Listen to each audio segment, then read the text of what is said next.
Buenos días, compañeros. Vamos a ver en este curso, que es de diseño y elaboración de portafolios de evidencias, pues eso.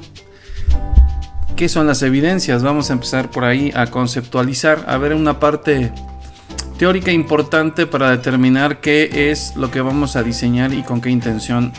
Obviamente una intención pedagógica. En este curso, que es el curso intersemestral, y que vuelvo a repetir, se llama diseño y elaboración de portafolios de evidencias usando herramientas digitales, consta aproximadamente de 20 horas, de las cuales se va a dar una constancia por 40. Los participantes como máximo deben ser 15, y bueno, esperemos que sea de su agrado y que puedan obtener un conocimiento que les permita aplicar nuevas herramientas a su quehacer docente. Pues vamos a empezar. Las evidencias, ¿qué son? Bueno, pues podemos tener el primer resultado, que es de la Real Academia de la Lengua Española. Es una prueba determinante en un proceso. Esto es un término muy general, pero que nos da pie para tener una base conceptual. Una evidencia pues es una prueba, es determinante porque no queda duda de que al presentarla, esta prueba, esta evidencia demuestra algo. En un proceso, el de nosotros, el de los docentes y alumnos, pues es el proceso educativo, que es una evidencia de aprendizaje. Entonces, es el conjunto de pruebas que demuestran el proceso y resultado en un proceso de aprendizaje implementado con los estudiantes.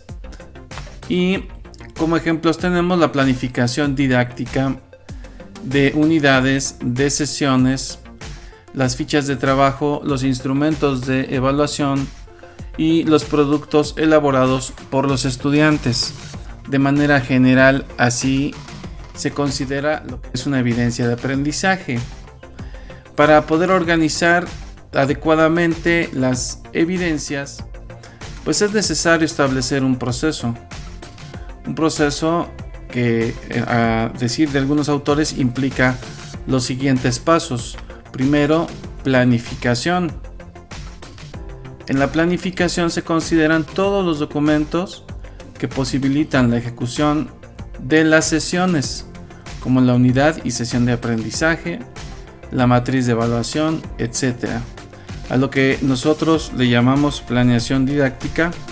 Bueno, pues obviamente tenemos que hacer un trabajo previo, conociendo los contenidos y conociendo los propósitos y objetivos que se tienen que alcanzar.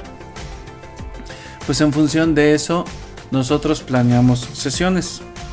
El siguiente paso sería ya estar dentro del proceso, y las evidencias que ahí se consideran son aquellas donde los estudiantes desarrollan alguna actividad de carácter institucional. Pueden ser también talleres con padres de familia. Puede ser esto evidenciado en fotografías o videos, mostrando siempre el proceso de inicio al final, cómo estábamos al principio y cómo terminamos. Una de estas evidencias, por ejemplo, podría ser la asesoría complementaria, podría ser también las preceptorías, ya que tenemos ahí que intervenir para poder restaurar en el estudiante condiciones propicias para que éste se desempeñe con una alta eficiencia.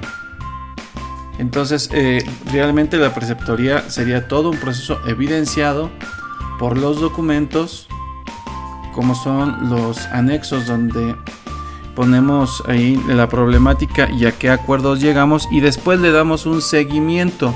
Todo proceso debe tener un seguimiento. Pero no solamente es la preceptoría, sino todo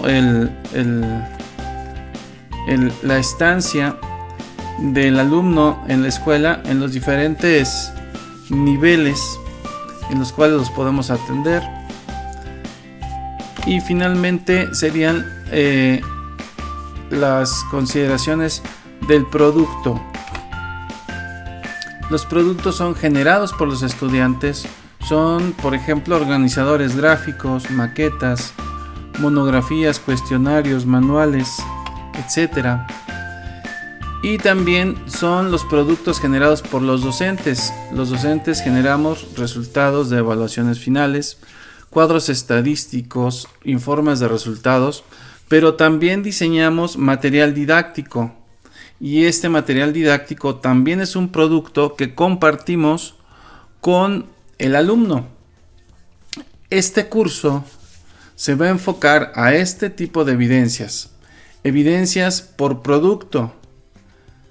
Vamos a ver cómo es que nosotros generamos esas evidencias para que se transformen en un producto que los alumnos entregan, que nosotros evaluamos y que luego retroalimentamos al alumno desde que le damos su calificación y podemos implementar estrategias de recuperación en dado caso. Vamos a ver lo que son las evidencias, clasificándolas pues en dos grandes grupos, ¿verdad? Vamos a ver los tipos de evidencias. Vamos a decir que en educación se imparten todo tipo de contenidos. Por ejemplo, del área científica, tecnológica, de las matemáticas, de la física, pero también de las humanidades, de las ciencias sociales, inclusive materias con un alto grado de subjetividad, algunas como ética, como filosofía, como ciencias sociales, como historia, que tienen, aparte de un carácter científico por los métodos que usan para llegar a las conclusiones a las que llegan, tienen un sesgo, digámoslo así, por las ideologías de quien los están estudiando. En tanto, podemos ver que historiadores pueden tener percepciones distintas del mismo acontecimiento. Pero en fin, esto lo digo porque dice el texto que estamos revisando que en la educación se imparten todo tipo de contenidos, pero esto no garantiza que el alumno los haya alcanzado. Para poder comprobar que los estudiantes los han asimilado es necesario someterlos a exámenes, hacer que hagan trabajos y también ver si están interesados en la materia y se comprometen. Entonces, pues aquí estamos hablando de pruebas objetivas. Las evidencias son las que se pueden estudiar, se pueden plantear para saber si los alumnos están aprendiendo, tanto averiguando qué es aquello que exactamente están interiorizando, como si sienten interés por la materia impartida. Entonces aquí estamos hablando de dos niveles. Un nivel que es estrictamente de la asimilación de contenidos, que está lleno de pruebas objetivas, que está lleno de reactivos de evaluación que exploran la cantidad de conocimiento que un alumno tiene, pero por otro lado también son pruebas que diagnostican la parte psicoemocional del alumno, cómo se siente en la materia, si lo que aprende le sirve para su vida, para su cotidianidad, si lo está valorando o si tiene en perspectiva dónde podría el alumno ocupar estos conocimientos, si le ha mejorado la vida, si le ha cambiado la forma de pensar, etc. Entonces, ¿qué son las evidencias de aprendizaje? Bueno, las evidencias de aprendizaje son el conjunto de pruebas que demuestran el proceso y el resultado de un proceso de aprendizaje implementado con los estudiantes. Es decir, son aquellas pruebas que confirman a los docentes y otros implicados en el proceso de aprendizaje que su alumnado está aprendiendo. Pero aquí no solamente se evalúa el resultado final, sino la manera, la forma, las etapas, el proceso completo con el cual el alumno se va a enfrentar, o más bien donde el alumno está inmerso, para poder llegar a esos aprendizajes, a esos saberes, a esas habilidades, a esas destrezas, es decir, a esas competencias. Estas pruebas pueden ser de diferentes tipos y en ellas incluyen la planificación curricular, el registro de notas, las sesiones, las fichas de trabajo, los instrumentos de evaluación, etcétera, como ya lo habíamos mencionado. Ahora, ¿cuántos tipos de evidencias de aprendizaje podemos nosotros solicitar a los alumnos y asimismo ayudarles diseñando herramientas que les faciliten esta tarea, el cual es el objetivo central de este curso? Que nosotros diseñemos instrumentos de evaluación, instrumentos de repaso, instrumentos de afirmación, instrumentos de exploración, inclusive de la calidad de nuestro trabajo, de la satisfacción que los alumnos se encuentran al ser atendidos por nosotros. Ese es el objetivo de este curso, focalizado en las evidencias para formar un portafolio. Evidencias que nos van a entregar como resultado un producto al cual le podamos dar cierto valor y podamos regresar al alumno para que el alumno se dé cuenta de sus avances. Bueno, al respecto tenemos pues lo siguiente. Antes de aplicar y evaluar las evidencias de aprendizaje, nosotros como docentes debemos determinar qué se va a usar para saber si nuestros alumnos están aprendiendo adecuadamente. No es lo mismo evaluar, por ejemplo, una competencia disciplinar que una competencia transversal. No es lo mismo tampoco evaluar, por ejemplo, por área. No, me refiero a por ejemplo, evaluar cuestiones del campo de las matemáticas y hacer el mismo instrumento de evaluación para el área de las ciencias naturales. Entonces debemos de estar bien centrados en qué es lo que queremos obtener como respuesta de los estudiantes. Obviamente siempre siguiendo el plan de estudios, los objetivos y los propósitos que vienen en cada unidad. El uso de estas evidencias suele tener efectos positivos sobre el aspecto organizacional de la institución educativa, puesto que facilita enormemente la evaluación de los contenidos del currículo que se espera que el alumno adquiera. Aquí está una de las partes centrales por las cuales estamos dando este curso. Estas evidencias, dice el texto, suele tener efectos positivos sobre el aspecto organizacional de la institución educativa. Al hacer nosotros un portafolio de evidencias, estamos favoreciendo que la evaluación de las competencias, que la evaluación de los saberes, aprendizajes y demás, inclusive de las cuestiones actitudinales de los alumnos, sea más dúctil, nos dé más información, nos muestre cómo es que el alumno procesa, asimila, adquiere y aprende esa información. Entonces esto sería muy bueno que se estandarizara, a mi entender, que hiciéramos portafolios de evidencias de una manera pues similar, con los mismos sustentos pedagógicos, y que la escuela lo ofreciera en una oferta educativa donde el padre de familia estuviera cierto de cómo se está trabajando en la institución, y así poder estandarizar hasta cierto punto, dentro de los límites de cada área de conocimiento, pues un trabajo que va a generar como productos evidencias dentro de un portafolio que pueden ser perfectamente revisables, que pueden ser perfectamente contestables, organizadas, sistemáticas, etc.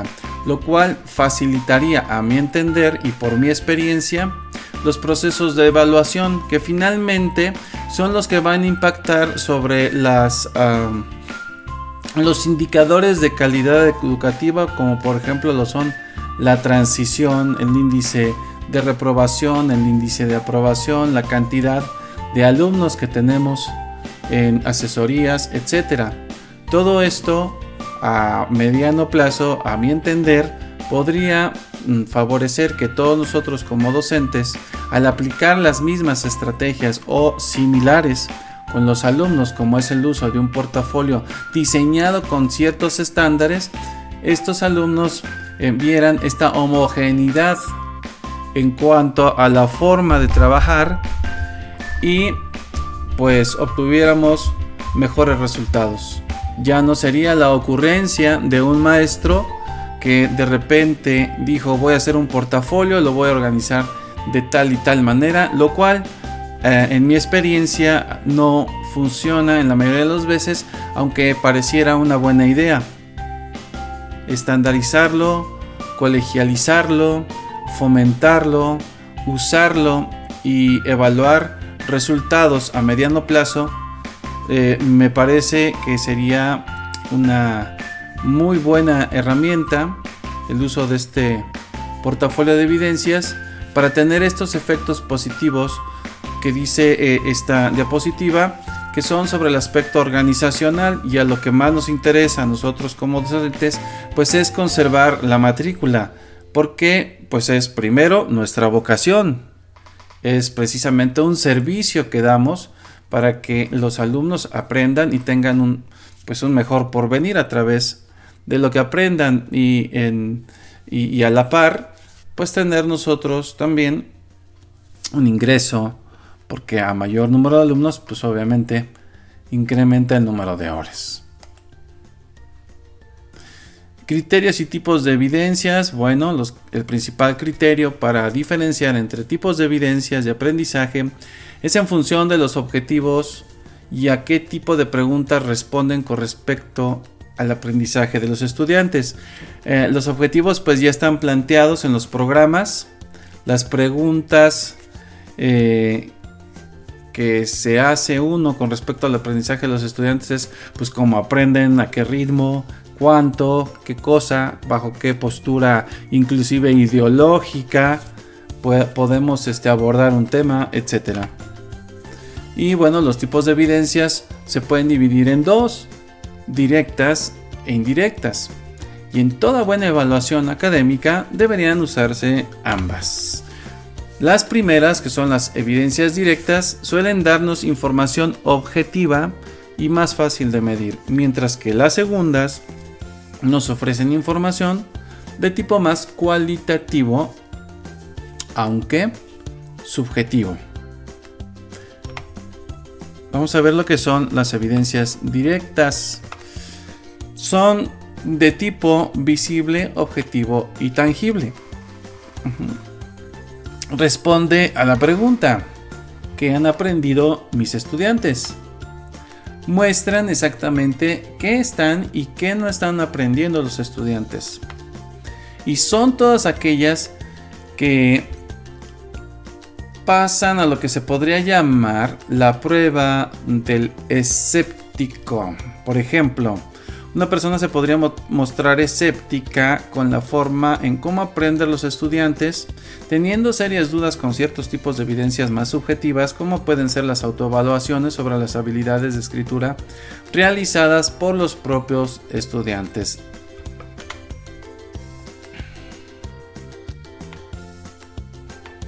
En cambio, esa misma persona escéptica sería menos propensa a dudar sobre una prueba de escritura realizada por un estudiante, pero evaluada de acuerdo a varios criterios estándar, acordados consensuadamente por un comité de expertos o por el conjunto de profesores del departamento de lengua. Entonces, definitivamente las pruebas directas son aquellas que son las objetivas, las que evalúan cuantitativamente qué es lo que está aprendiendo. No por nada en los programas de estudio dice contenidos, contenido. El contenido se cuenta. Hay que contar, hay que valorar, hay que poner un número, un porcentaje, alguna relación matemática que me permita a mí decir, este alumno del 100% de las competencias que debería demostrar a esta altura del programa, pues me muestra 70. En fin, entonces este tipo de evidencias quitaría el rasgo subjetivo, quitaría los posibles autoevaluaciones deshonestas, ¿verdad? Aunque ya sabemos que hay coevaluación, por ejemplo, hay autoevaluación, hay heteroevaluación, pero bueno, la mayor parte de las pruebas que nosotros hacemos son de este tipo. Las evidencias directas, ya más detalladamente, suelen estar estandarizadas, siendo fáciles de evaluar tanto por el profesor como cualquier otra persona implicada en la enseñanza, además de facilitar la elaboración de conclusiones muy objetivas.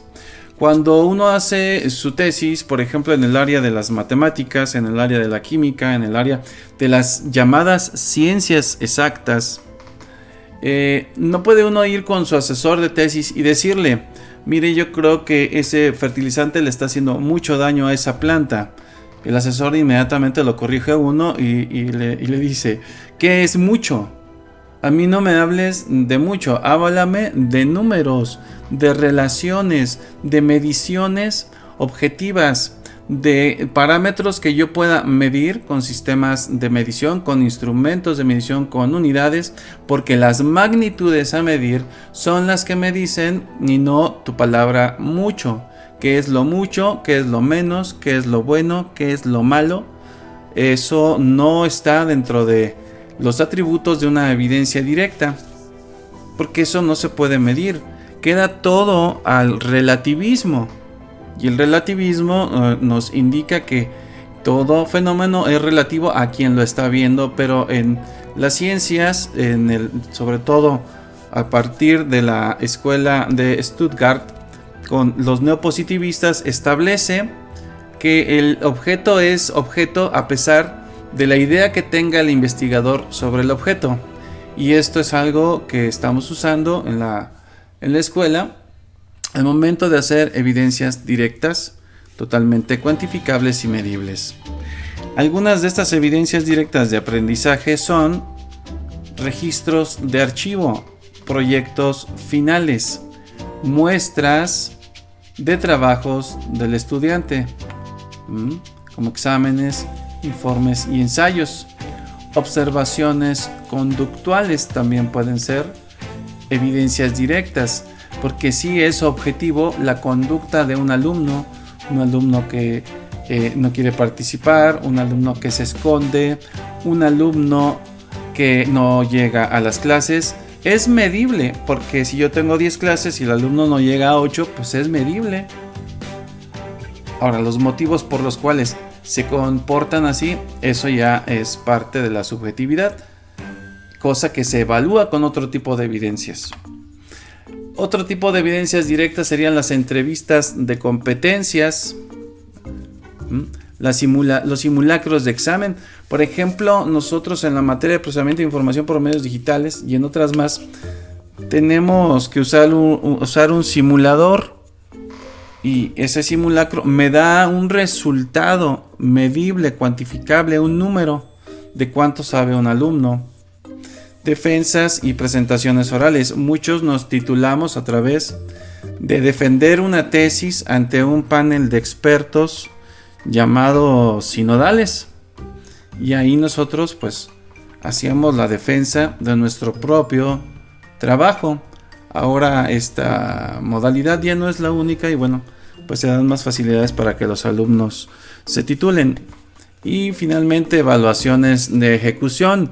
Yo me llevo mi lista de cotejo y puedo ver que un alumno realice de manera apropiada o no un procedimiento, y esa sería una evaluación de ejecución.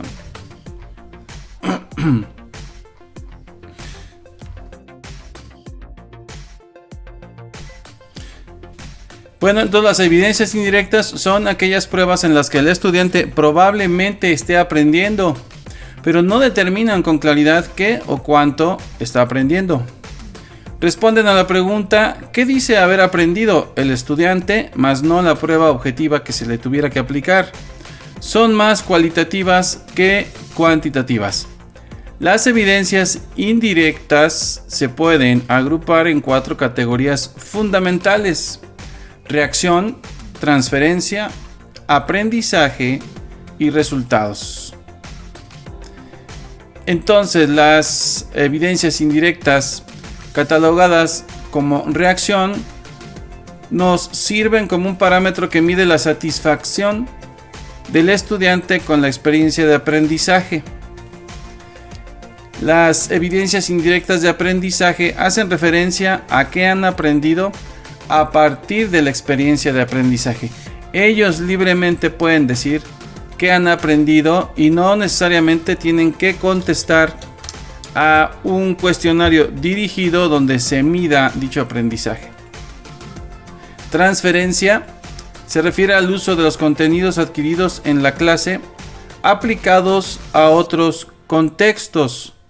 Puede ser, por ejemplo, a otras materias, a su ámbito personal o a su ámbito laboral. Son esos saberes que se transfieren de un escenario a otro. Y las evidencias indirectas de resultados pues muestran cómo lo que han aprendido ha servido a los estudiantes para conseguir sus objetivos. Los objetivos de ellos, no los objetivos de un sistema educativo, de una institución o de un programa de estudios, sino los de ellos. Y bueno, serían las evidencias indirectas. ¿Qué vamos a hacer nosotros? Bueno, pues vamos a realizar un portafolio más que subjetivo, pues objetivo, a menos que su materia incluya pruebas subjetivas. Entiendo que hay desarrollo personal, hay ética y valores. Hay materias donde no solamente se evalúa lo cuantitativo, sino también lo cualitativo, y bueno, también se pueden diseñar con las mismas técnicas que vamos a ver aquí en reactivos de evaluación o pruebas de medición indirecta. Hay otras pruebas que, a pesar de tener cierto componente estandarizado, es decir, ser objetivas, se consideran indirectas debido a que se basan más en lo que el estudiante dice haber aprendido que no en comprobar hasta qué punto ha aprendido realmente. Entre estas pruebas encontramos las siguientes: encuestas de satisfacción, reflexiones, entrevistas sobre cómo les ayudó el aprendizaje, cuestionarios de aprendizaje y grupos focales. Serían 5 tipos de evidencias más que se pueden documentar para explorar cómo los alumnos llegaron al conocimiento. No tanto qué conocimiento tienen, sino cómo llegaron a conocer esas cosas. Qué tan satisfechos están de lo que aprendieron o del proceso al cual se sometieron para aprender. Pueden hacer algunas reflexiones tomando nota, diciéndolas en un audio, en un video, dando una opinión acerca de lo aprendido. Se les puede entrevistar, se les puede hacer un cuestionario dirigido para ver las cualidades del aprendizaje. Se pueden hacer cuestionarios de aprendizaje, es decir, de una generalidad de lo que deberían de saber, cuánto saben. No tanto cuantitativo, sino más bien una cuestión como de cualidades del mismo. Y los grupos focales pues son grupos que nos pueden indicar si la estrategia sirve o no, porque en grupos focales se trabaja de manera como su nombre lo indica, pues grupal, pero con un enfoque determinado. Y estos enfoques puede ser que nos midan alguna cualidad del aprendizaje. Para un determinado grupo es como hacer una muestra de una población y, por ejemplo, establecer un portafolio bien diseñado en este grupo en particular, cómo funcionó. Sería cuanto a evidencias. También hay evidencias, se pueden clasificar por otros tipos: evidencias de desempeño, evidencias de producto, en fin, que vienen en los manuales del CONALEP también y de otras escuelas. Pero yo quise poner esta clasificación que es más extensa para que sepamos muy bien qué es lo que vamos a hacer.